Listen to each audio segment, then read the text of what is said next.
pagi Sobat Humas, senang sekali kita dapat berjumpa lagi meskipun melalui virtual untuk menyaksikan sebuah acara yang dapat memberikan banyak hal yang menarik. Dan hari ini saya Neng Polwan akan memandu acara kita yaitu Podcast Polda Jatim.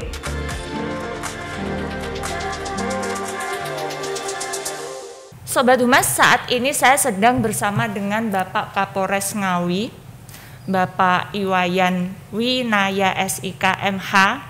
Beliau menginisiasi perbaikan beberapa rumah warga yang mengalami kerusakan dan juga salah satunya adalah rumah seorang guru honorer yang beberapa waktu yang lalu sempat viral karena tinggal bersama kambing. Nah, seperti apa ceritanya? Langsung saja kita tanyakan kepada beliau. Semangat pagi Bapak. Selamat pagi. Mungkin maskernya bisa kita buka ya Bapak, karena tadi sudah melalui prokes biar warga lebih mengenal.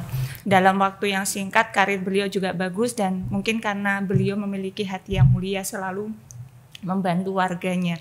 Nah, saya langsung menanyakan terkait dengan program Bapak yang selalu membantu warga ini Pak. Ini Bapak memiliki program belusukan membantu renovasi rumah ya Pak ya? Ya, ini program sekali. apa sih Pak? Ini saya panggilnya Mbak siapa? Ning aja. Mbak Ning. Siap. Oh ya. Jadi Mbak Ning kita di Polres Ngawi itu mempunyai program bedah rumah. Jadi bedah rumah ini kita sudah memasuki rumah yang ke-16. Kalau Mbak bertanya kepada saya lagi lebih mendalam, mungkin pertanyaannya adalah uangnya dari mana sih atau dananya dari mana? Ternyata anggota kita ini mempunyai suatu semangat yang luar biasa.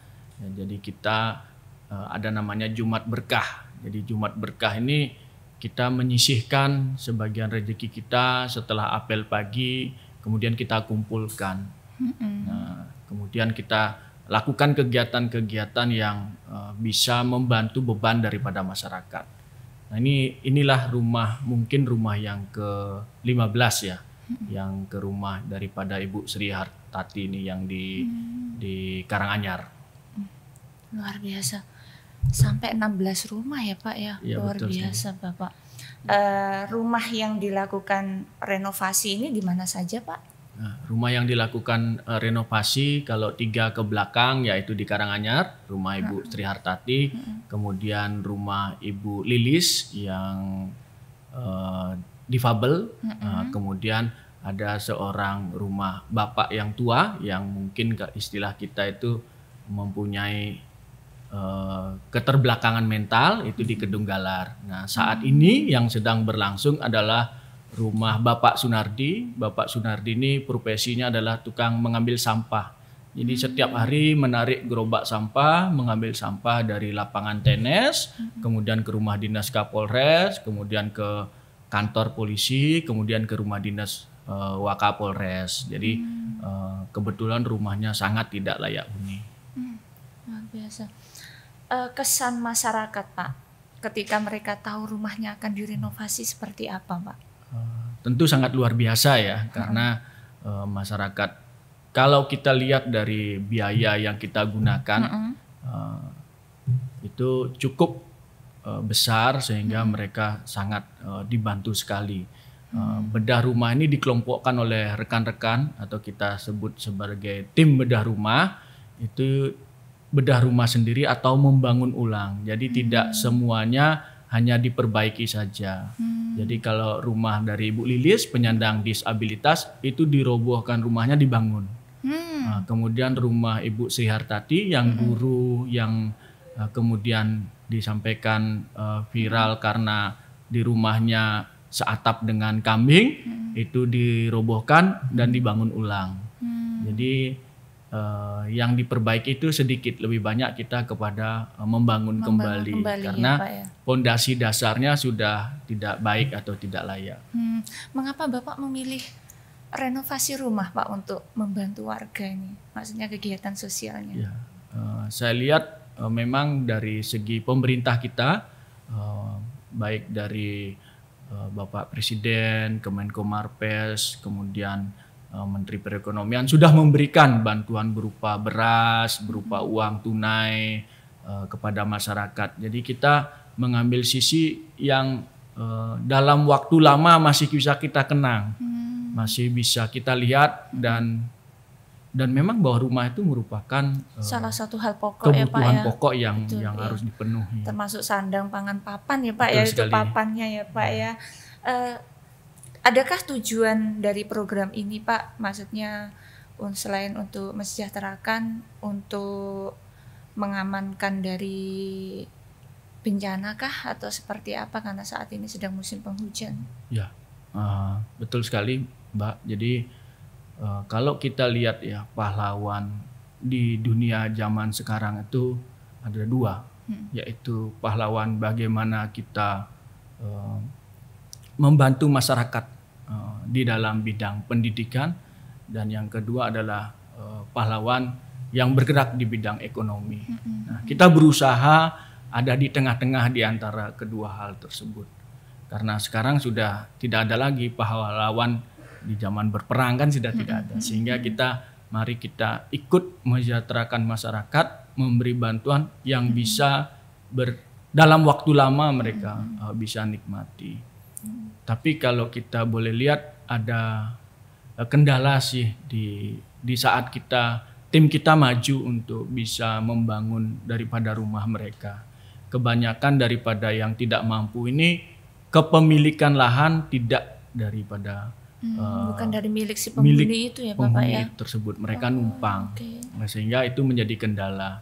Tapi kita membuat suatu terobosan di mana yang saat ini sedang kita bangun, Bapak Sunardi yang berprofesi sebagai tukang sampah, itu lahan bukan milik mereka.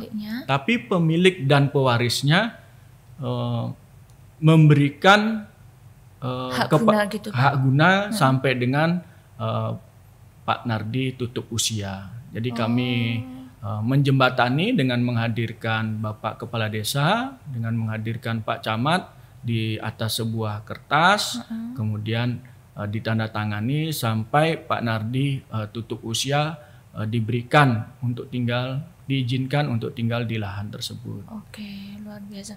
Dan saat ini Pak Nardi itu juga memiliki keturunan ya Pak ya? Pak Nardi single.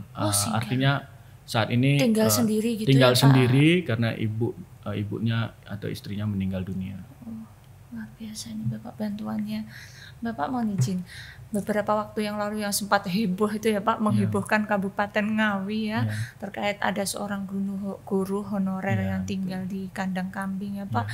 Itu kan beritanya Bapak Kapolres dan Pak Wakil Bupati menginisiasi untuk merelokasi rumahnya. Itu ceritanya seperti apa Pak? Sangat mengharukan tuh Pak ceritanya Pak. Kalau dilihat dari segi lokasi, memang betul bahwa lokasi perumahan Ibu ini adalah di Desa Pandean. Ini adalah di tengah hutan. Ya. Tengah hutan. Jadi di Kecamatan Karanganyar, Kabupaten Ngawi, desanya Desa Pandean. Profesi Ibu Sri Hartati ini adalah seorang guru honorer, di mana gajinya hanya 300.000 per bulan. Untuk bapaknya kerjanya adalah serabutan.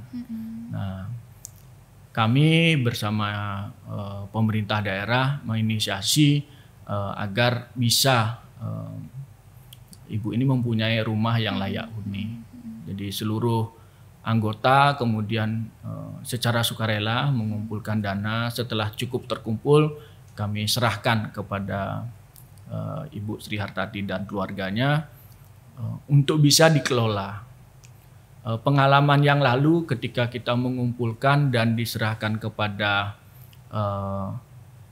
ibu yang membutuhkan ini, karena tidak mempunyai sumber daya untuk bisa mengelola, akhirnya tidak akan bisa terwujud. Sehingga kita membentuk sebuah panitia, Mbak, dipimpin oleh Bapak Kepala Desa dengan Pak Camat, menerimalah sumbangan dari kepolisian, dari pemerintah daerah, dari Korpri, dari Persatuan Guru. Kemudian kita melanjutkan daripada kredit tanah yang dimiliki oleh Ibu Sri Hartati dan membangunkan rumahnya yang sampai saat ini sudah 80%. Setelah nanti selesai terbangun dan tanahnya lunas, baru kita serahkan kepada ibu guru beserta keluarganya. Jadi ibu guru dan keluarganya tidak sendiri dalam mengurus. Setiap hari ada anggota Polri yang di sana ikut melaksanakan pembangunan, dan dari pemerintah desa dan kecamatan yang hadir di sana untuk gotong royong membangun rumah Ibu Sri. Itu rumah Ibu Sri itu tanahnya di atas tanah miliknya sendiri kah? Atau? Saat ini sudah pada tanah milik sendiri karena dibeli dari tetangganya itu. Oh gitu. Memang di situ ada kambing, Pak? Oh ya, jadi ceritanya bahwa Bapak ini kerja serabutan dan kambing itu adalah hewan peliharaannya. Oh gitu. Ya, tapi di sebelah rumah yang lama yang sudah kita pugar. Gitu. Ya, mudah-mudahan nanti kambingnya setelah rumahnya jadi, Mbak, kita bangun di belakangnya aja kandangnya biar lebih bersih gitu, lebih Bapak bersih ya. dan sehat ya untuk keluarga itu. Itu Ibu Sri tinggal bersama suami dan memiliki anak juga, Pak? Betul, memiliki putri. Putri ya, satu ya Pak ya? Ya, 2 kayaknya. Oh 2 ya? Ya. Oke.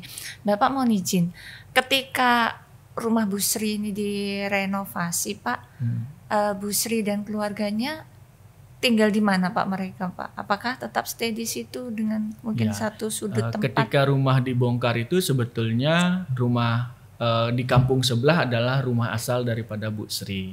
Sehingga Bu Sri kita komunikasikan dengan adiknya, kemudian untuk menumpang sementara di adiknya karena rumahnya kita pugar, dan kemudian kita berdirikan rumah yang bangunan baru. Itu ya Pak. Hingga saat ini Bu Sri berarti karena masih 80% masih tinggal di rumah keluarga ya Pak ya? Betul. Luar biasa.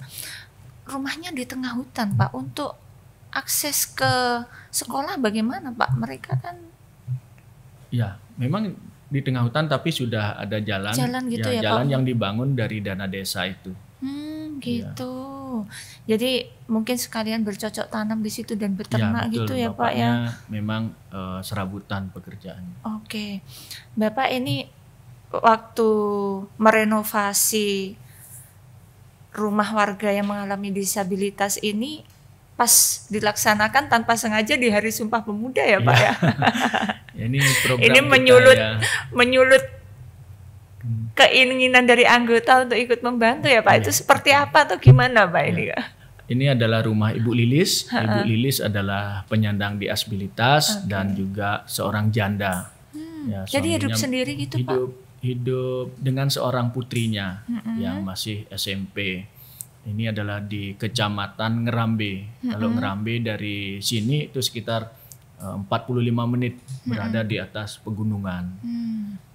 Memang rumahnya sangat tidak layak dan ibunya pun mempunyai penghasilan yang hanya cukup untuk makan saja. Jadi serabutan juga itu Pak? Ya betul. Jadi kami berkomunikasi dengan daripada kelompok penyandang disabilitas ini, kemudian terpilihlah ibu ini untuk mendapatkan bantuan dari kami. Semula kami hanya dimintain bantuan berupa papan dan semen, tapi setelah cek lokasi kami melihat bahwa sangat tidak layak sekali. Tempat tinggalnya itu ya Pak tidak ya? layak sekali. Kemudian tim kita daripada hanya menyumbang papan dan semen, tim kita langsung turun dari Polres dipimpin oleh Pak Wakapolres dan Kasat Binmas ke lokasi, kemudian mengecek ini sangat layak untuk mendapatkan rumah yang sesuai lah. Kemudian kita menghimpun daripada teman-teman anggota Polres Ngawi dan akhirnya terkumpul anggaran untuk bisa membangun rumah itu. Itu penghimpunan dana setiap hari Jumat itu setiap hari Jumat Pak? Setiap hari Jumat. Ditentukan nominalnya kah? Tidak ditentukan nominalnya. Jadi seikhlasnya ya Pak ya? Kalau bahasa Jawanya sirkuler ya. Oh sirkuler, iya luar biasa Pak. Pak ini program Jumat Berkah ini akan berlangsung terus ataukah ada batasan waktunya Pak? Ya, mudah-mudahan bisa berlangsung terus dan kita wariskan dari Kapolres sebelumnya kepada Kapolres yang baru. Yang baru, luar biasa Pak ini Pak. Jiwa sosialnya dimulai diturunkan ke anak buahnya, Ya, kemudian anak buahnya juga ikut membantu. Tentunya ini merupakan sebuah kebahagiaan tersendiri Pak, bisa menolong orang lain Pak. Pak, terkait dengan renovasi rumah Pak, renovasi ya, itu nanti berkelanjutan ataukah ada batas waktu cuma hingga akhir tahun kah atau gimana Pak? Kita berkelanjutan, Mbak. Jadi ketika ada yang membutuhkan, kita akan mendatangkan tim untuk menilai kelayakan daripada memperoleh itu dan didukung oleh lembaga yang ada di sana seperti Kasun, seperti kepala desa, seperti camat untuk menilai kelayakan yang ada di lokasi apakah layak menerima atau tidak. Oke. Pak, misalkan ada seorang tetangga begitu di Kabupaten Ngawi, misalkan ingin ada keluarganya atau tetangganya yang rumahnya kurang layak supaya mendapatkan bantuan dari Polres Ngawi ya, dari Bapak Kapolres. Itu prosedurnya seperti apa, Pak? Prosedurnya tidak sulit ya, cukup menyampaikan kepada Babin Kamtibmas yang ada di desa tersebut dan kemudian Babin akan meneruskan kepada Kasat Binmas sehingga bisa diusulkan ke kita.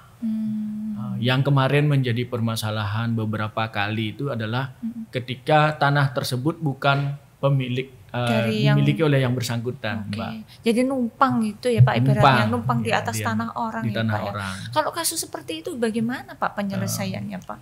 Kita punya solusi seperti yang disampaikan tadi oleh saya daripada Bapak Sunardi ya, tukang sampah itu, bahwa pemilik lahan dan pewarisnya bersedia meminjamkan kepada yang bersangkutan. Nanti kita buatkan surat pernyataan dan disaksikan oleh Bapak Kepala Desa, oleh Pak Camat sehingga ya bisa digunakan sampai akhir hayatnya. Sampai ada batas waktunya begitu ya. Ya. Ini Bapak ini memiliki beberapa inovasi yang luar biasa ini saya dengar. Salah satunya jiwa sosial tadi, bergerak di bidang sosial untuk membantu warga. Bapak juga memiliki sebuah inovasi untuk dapat menyampaikan sebuah pesan Kamtibmas terutama terkait dengan prokes. Bapak menggunakan wayang ya info. Ya. Ini wayangnya wayang gimana nih Pak? Iya, kebetulan kita mempunyai seorang dalang yaitu seorang anggota, yaitu Aibda Setiawan, anggota Polsek Jogorogo yang mempunyai hobi dan keinginan untuk menjadi dalang. Kemudian kita melaksanakan diskusi dan kita berusaha untuk membuat seorang figur Babin Kamtibmas tapi dengan wayang tersebut. Sehingga kita bisa menyampaikan beberapa pesan terutama tentang COVID ya, tentang prokes ini kita sampaikan kepada masyarakat menggunakan media wayang dan menggunakan bahasa Jawa. Oke. Yes. Ini ada berapa personil Pak yang ditunjuk terkait dengan wayang ini Pak? Hanya satu aja ya. Dalang ini saja. Okay. Ini wayangnya wayang orang atau mungkin wayang kulit? Wayang kulit Mbak. Wayang kulit ya Pak ya. Kulit, yang didesain untuk mensosialisasikan prokes gitu ya Pak. Betul unik sekali. Pak ini Pak. Di Jawa Timur hanya di Ngawi aja seperti ini. Bapak infonya juga sering membantu anak buah yang sakit ya Pak ya? Kita punya program, kita berkeliling, silaturahmi, menjenguk anggota kita yang sakit. Alhamdulillah beberapa anggota yang masih dalam cuti untuk bisa penyembuhan sudah semua kita lakukan sambang. Ada berapa anggota Pak? Sekitar 20. Hah? Banyak ya Pak ya? Ya, sakit apa itu Bapak? Ada yang sakit ginjal, ada yang diabetes, ada juga yang stroke. Kalau satu lagi yang perwira atas nama Ibtu Supomo sudah sehat, itu ada kanker di tenggorokan, jadi dibukakan di lubang tenggorokannya untuk membantu pernapasannya. Sekarang sudah ditutup, sudah sembuh. Oh ya Allah, alhamdulillah. Karena Bapak sambangi akhirnya imunnya naik ya Pak ya. Mudah-mudahan. Karena kan perhatian ini mengalahkan obat sebetulnya ya Pak ya. Bapak mohon izin terkait dengan saat ini di wilayah Ngawi sedang musim hujan ya Pak ya. Tentunya kan ada beberapa masalah seperti bencana alam dan sebagainya. Adakah pesan-pesan yang disampaikan ke warga dalam menghadapi musim penghujan ini, Pak? Ya, terima kasih. Jadi pada masyarakat Ngawi di masa penghujan ini tolong siapkan diri, karena kita mempunyai 2 aliran sungai, yaitu Sungai Bengawan Madiun dan Sungai Bengawan Solo, dan juga bencana yang berupa angin puting beliung yang biasa merobohkan pohon sehingga membuat kemacetan di jalan. Mari kita sama-sama berhati-hati, dan kami dari Polres Ngawi yang bersinergi dengan BPBD pemerintah daerah Kabupaten Ngawi sudah siap membantu dan melayani masyarakat menghadapi bencana alam. Luar biasa. Semangat ini untuk Bapak. Ya, ini kasih. Warga Ngawi sangat beruntung dipimpin Bapak. Karena selain perhatian dari sosialnya juga termasuk keamanannya luar biasa. Bapak, terima kasih untuk waktunya. Demikian tadi bincang-bincang hari ini. Semoga nanti banyak sekali warga yang bisa mencontoh kegiatan sosial Bapak sehingga dapat membantu yang lain untuk menjadi lebih baik dan lebih sehat lagi, Pak. Terima kasih Bapak. Terima kasih banyak, Mbak. Siap. Demikian tadi pemirsa Sobat Humas sekalian, bincang-bincang saya dengan Bapak Kapolres Ngawi terkait dengan pengalaman beliau membantu banyak warga untuk mendapatkan hunian yang lebih baik. Dan semoga hal ini bisa menginspirasi yang lainnya untuk bisa melakukan hal yang sama. Baik Sobat Humas, terima kasih telah menonton acara podcast hari ini. Nantikan podcast kita berikutnya bersama narasumber yang tak kalah inspiratif. Jangan lupa untuk selalu like and subscribe. Terima kasih Bapak. Matur sakalangkong tretan. Wassalamualaikum warahmatullahi wabarakatuh.